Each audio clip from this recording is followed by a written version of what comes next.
Assalamualaikum warahmatullahi wabarakatuh. Perkenalkan, nama saya Nurleli dengan NIM 2102060098. Di sini saya akan memenuhi tugas final saya. Tugas final saya dari mata kuliah Manajemen Peserta Didik oleh dosen pengampu Bapak Ali Nahrudin Tanal, SPD MPD. Di video kali ini saya akan memaparkan materi berjudul Perencanaan Peserta Didik. Perencanaan peserta didik merupakan suatu aktivitas memikirkan tentang hal-hal yang harus dilakukan berkenaan dengan peserta didik di sekolah. Sejak peserta didik akan memasuki sekolah sampai akan lulus dari sekolah. Hasil proses perencanaan ialah sebuah rencana yang tertulis yakni suatu kegiatan yang akan dilakukan. Tujuan perencanaan peserta didik. Perencanaan peserta didik bertujuan agar menghasilkan output atau mencetak generasi terbaik sesuai yang diharapkan. Perencanaan peserta didik menyangkut mulai dari penerimaan peserta didik, kegiatan kurikuler, kegiatan kokurikuler, dokumentasi data pribadi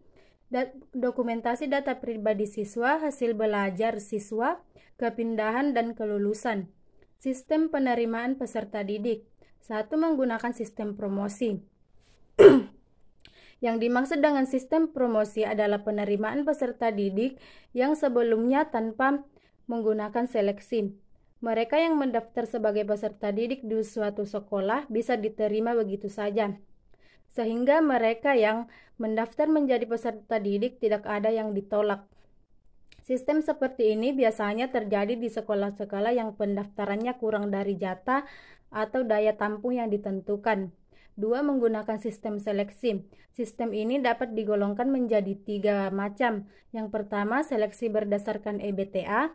Yang kedua, berdasarkan minat dan kemampuan atau PMDK.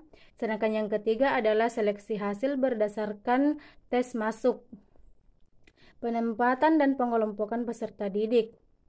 Pengelompokan peserta didik merupakan salah satu unsur kegiatan belajar mengajar, di mana dalam proses belajar mengajar itu peserta didik perlu dikelompokkan. Biasa dikenal dengan grouping, didasarkan atas pandangan bahwa di samping peserta didik tersebut mempunyai kesamaan, juga mempunyai perbedaan. Kesamaan-kesamaan yang ada pada peserta didik melahirkan pemikiran penempatan pada kelompok yang sama, sedangkan perbedaan yang ada pada peserta didik melahirkan pemikiran pengelompokan mereka pada kelompok yang berbeda. Kehadiran dalam proses belajar mengajar. Kehadiran siswa di sekolah dan keikutsertaan siswa secara fisik dan mental terhadap aktivitas sekolah pada jam-jam efektif di sekolah. Sedangkan ketidakhadiran adalah partisipasi secara fisik terhadap kegiatan-kegiatan sekolah. Dua faktor ketidakhadiran siswa. Ada banyak sumber penyebab ketidakhadiran siswa, baik yang bersumber dari dalam siswa itu sendiri atau faktor internal, misalnya persepsi tentang kehadiran, disiplin diri, dan motivasi belajar yang rendah, maupun dari luar siswa atau faktor eksternal, misalnya lingkungan sekolah dan pergaulan yang kurang kondusif. Lingkungan keluarga merupakan salah satu faktor eksternal yang mungkin bisa menyebabkan ketidakhadiran siswa di sekolah. Pada umumnya, ketidakhadiran siswa dibagi ke dalam tiga bagian. Yang pertama yaitu alpha. Alpha yaitu ketidakhadiran tanpa keterangan yang jelas dengan alasan yang tidak bisa dipertanggungjawabkan. Kedua, izin, yaitu ketidakhadiran dengan alasan tertentu yang bisa dipertanggungjawabkan, biasanya disertai surat pemberitahuan dari orang tua. Yang ketiga yaitu sakit. Ketidakhadiran ini dengan alasan gangguan kesehatan, biasanya disertai surat pemberitahuan dari orang tua atau surat keterangan dari dokter. Pembinaan yaitu usaha atau kegiatan memberikan bimbingan, arahan, pemantapan, peningkatan arahan terhadap pola pikir, sikap mental, perilaku, serta minat, bakat dan keterampilan para siswa. Pembinaan peserta didik adalah suatu adalah usaha atau kegiatan memberikan bimbingan, arahan terhadap pola pikir, sikap mental, bakat, dan keterampilan siswa melalui program ekstrakurikuler dalam mendukung keberhasilan kurikuler. Pengertian pengembangan peserta didik. Pengembangan peserta didik merupakan suatu komponen penting yang harus diketahui seorang guru. Pemahaman guru yang benar terhadap pengembangan peserta didik akan menuntun guru membuat desain pembelajaran yang cocok dengan perkembangan peserta didik. Akan menghasilkan pembelajaran yang maksimal. Kenaikan kelas. Kenaikan kelas merupakan cermin akhir evaluasi untuk menentukan keberhasilan siswa-siswi dalam proses belajar mengajar selama 1 tahun lamanya.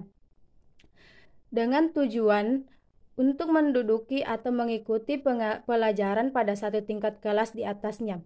Konsep perpindahan peserta didik. Perpindahan peserta didik adalah proses perpindahan tempat pendidikan dari satu institusi pendidikan sejenis lainnya di wilayah Republik Indonesia. Mutasi atau perpindahan peserta didik pada hakikatnya adalah berpindahnya kegiatan belajar mengajar dari satu sekolah ke sekolah yang lainnya, baik itu satu kabupaten atau luar kota. Macam-macam perpindahan peserta didik. Ada 2 macam perpindahan peserta didik, yaitu pertama adalah perpindahan peserta didik atau mutasi intern. Yang dimaksud dengan mutasi intern adalah mutasi yang dilakukan peserta didik di dalam sekolah sendiri. Kedua adalah perpindahan peserta didik atau mutasi ekstern. Yang dimaksud dengan mutasi ekstern adalah perpindahan peserta didik dari sekolah ke sekolah lain dalam satu jenis dan dalam satu tingkatan. Kelulusan adalah kegiatan yang paling akhir dari manajemen peserta didik. Kelulusan adalah pernyataan dari lembaga pendidikan atau sekolah tentang diselesaikannya program pendidikan yang harus diikuti oleh peserta didik. Sekian dari saya. Assalamualaikum warahmatullahi wabarakatuh.